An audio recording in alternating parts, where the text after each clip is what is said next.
Good morning. I'm sitting in my car before a session. I have a few minutes before I meet with my client. And I have been thinking a lot about practicing presence in everyday life, like what that looks like. And this has become my practice, and I just thought I would share it, and then you see what you think, because for me, what I have decided is I don't want to keep creating the same patterns, whether they're in relationships that don't work, it's in my business that doesn't work, around my money that doesn't work, around health issues that don't work, all that. I don't want to keep doing the same things over and over again. So I have been, a student of learning about mindfulness and practicing presence through a lot of different teachers. And the one thing that I've come to is that I can use challenges that come up every day to deepen this practice.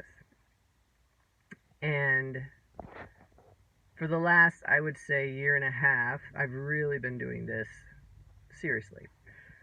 So you get in an argument with somebody, or you get triggered by somebody, or you have some issue around your business or your money or your work, whatever it is, whatever those things are that causes strong emotions, learning how just to be present with what's coming up. And I mean everything from observing the thoughts to observing the feelings to observing and feeling the sensations that happen as a result of the feeling.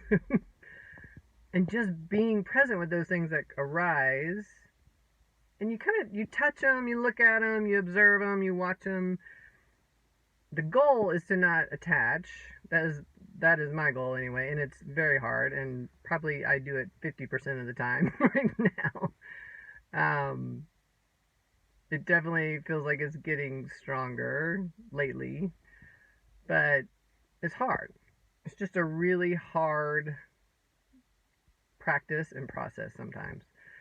And so I've asked myself many times, well, what's the benefit of this? Why am I doing this? And what I've realized is that, once you start doing it, you can't go back. It's kind of like opening Pandora's box. Once you start seeing the truth about things, it's hard to go back. So there's that. You can't really go back. But two, the more present I am with what's really happening in the moment, the more joy there is ultimately in the moment. So I stop using the moment as just a means to an end, which I used to do a lot. And doing that, I basically would lose the moment. And I've talked about this in another video around success, but you have these goals that you want to reach, and if we're not present with what we're doing while we're trying to reach the goals, we then reach the goals and we really don't even notice, and we don't really celebrate, and we can't really feel it because our minds are attached to now where do I have to go? So we never, I don't know, and it's not even that we get there and we say, yay, we're here. It's almost like you start to get there and your mind has already moved to the next thing, and so you're already moving on to the next thing, and we're not enjoying or living the present and what we're actually creating. And sometimes this is really hard too, because it can be really painful in the present. There can be something you're going through that's challenging and it hurts. And it's not a fun thing, I wouldn't say. I wouldn't describe it as fun to go through it. But what I know for sure about it is that it deepens. It has deepened my relationship with myself, with God, Spirit, Source, whatever you want to call it, the universe. I see things differently. It's deepened relationships with friends and other people in my life. And it's made me keenly aware of, how I want to spend my time and what I want to do with my business and how I want that to grow. So anyway, I guess what I'm hoping you'll get out of this is